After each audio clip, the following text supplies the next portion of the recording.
তরকারি হয়ে যাবে তোদের লাই। বাপরে তোদের বাড়ি করতে এইখানে রামেশ্বর বাড়ি তো তাই? হ্যাঁ, খুব সুন্দর ছেলে আর তোরা রে।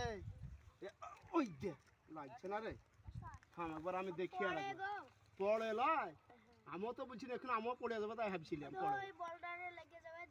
এটা বলডার না কি এটা? আমি জানি না পাথর তা ভেবে না। ওরে বাপরে বাপরে, ওরে বাপরে লাগছে না গো, কি করবো বলো দিন? হ্যাঁ, কোন জায়গা যাবো বলো? এখানে ধরবো কি হোসেন ভাই? এইখানে ফেলছি গো আমি।